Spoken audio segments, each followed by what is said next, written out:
There's still a little controversy or some clarity that people want about how you came up with the idea of the fedora. You mentioned that you took an Australian model type hat with the side up and the chin strap. Yes. And so, if I understand correctly, you removed the chin strap and I completely redesigned it. you completely redesigned it. Yeah.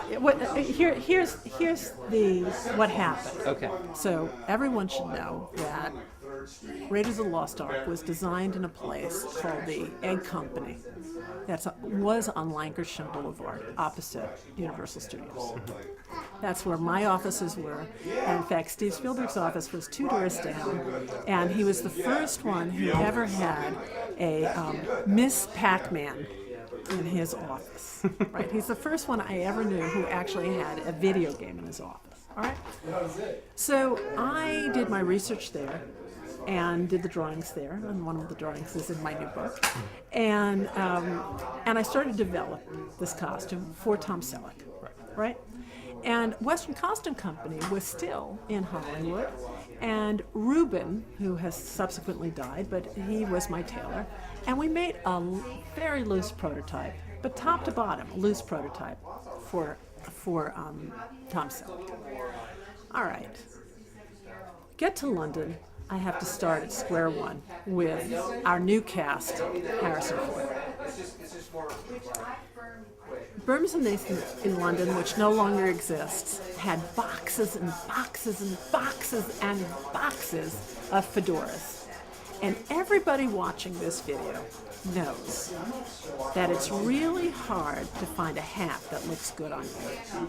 And that means a baseball cap, or any kind of hat, a cowboy hat. I mean, if you've ever had to find a cowboy hat that looked good on you, it takes a lot of hats. Everybody's face is a different shape, and you really want to own the hat. So we dumped out boxes, and this is the only way to do it, and every man who's ever put on any kind of a hat knows this, that you have to try on a million hats to find your hat, to find the right hat. Are you following this? Okay. So we dumped out all of these hats, and Harrison really tried on a million hats. He has a long, narrow face. And then there's also a very big issue in the movies of the cameraman. We knew he was going to have to do the whole movie in a hat. The cameraman had discussed with me the fact that he didn't want to shade his eyes, Harrison's eyes. It's a tricky thing because you don't want to wear a hat on the back of your head the whole time. So I needed a broad-brimmed hat that Harrison looked like he lived in. So there were 2 choices in London for a hat maker. Lock and Company made Horatio Nelson's hats for the Battle of Trafalgar, the great British admiral. Or Herbert Johnson's on Savoy. So I went to Herbert Johnson's, and unfortunately all the hats that they had at that time that were brown fur felt were fairly narrow brimmed. They were more like Borsalinos. They looked Italian. They were completely wrong. I needed something kind of rough. And I knew that if I started out with something with a very wide brim, I could cut it to any width I wanted. Right. That's why I started with this Australian model. Okay. Because it had the right height crown. I think the crown was right, and had this wide brim that I could cut to any width. And that's really the story. And it did have, it had one side that went up. Everybody knows this, if you see these Aussies, one side goes up, the other side comes around. They have a strap, a chin strap, and a leather strap. But it was easy because the English are very used to making things custom made, bespoke. And we got it right and loved it up a lot. And I aged the hat band with mineral oil myself.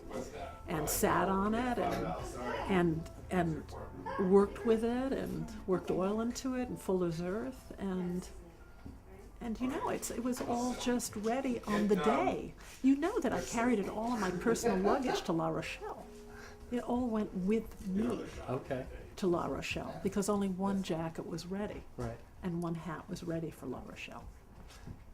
Very good. Yeah. And then one further question. Yeah. This hat that Herbert Johnson presented to you, was Yeah. it a hat that he had actually manufactured, or was it one that he had in stock from another manufacturer? Or do you know that? I don't know what you mean because I designed it and then had them make it for the movie.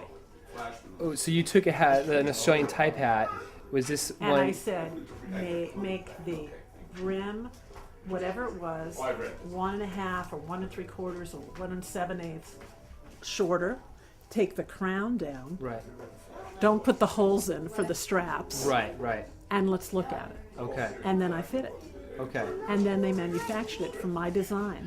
But they I didn't see. make any others for any other people. Okay. Only that one for the movie. Very good. And they made the multiples from my design for us, for the movie. Nobody else had them. I see. So this No, is no. a design that you specifically came up with, and you. Okay. Of Okay. course, you know, the thing about movies is you never know that you're creating an icon. No. I'm sure. Icons happen. Right. Remember, you know, the important thing to know is, I mean, think about the context of what I was doing. I designed Animal House, 1941, Blues Brothers, and I went directly from the Blues Brothers where I made the hats for Elwood and Jake Blues and Dobbs in Chicago. I'm quite comfortable designing and manufacturing things, but there's no guarantee it's going to be a hit or a flop. Right. You know what Steven said to me? We made 1941. The film he made before 1941 was Close Encounters, one of my favorite movies, Right. one of the great American movies.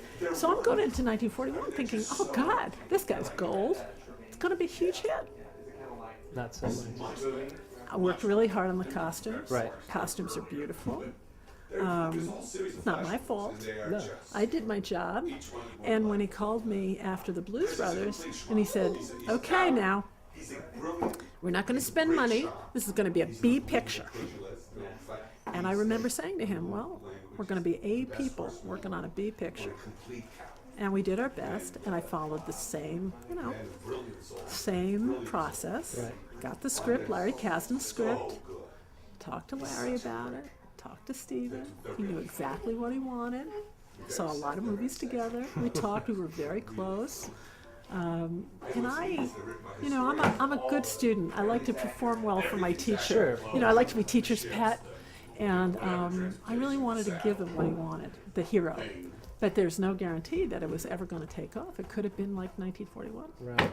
What's your feeling now, seeing Indiana Jones, as you mentioned, an iconic image in American pop culture? What's your feeling about that now? I'm shocked. You're shocked? I'm Did you shocked. ever think back then that it was going to go this far? Never. Never. Never, Really? never, never. When you were never. designing the Never, costume? never, never, And never, you were putting never, it together. Never, never. Did you think it would ever get never, past never, the never. first film? No, no.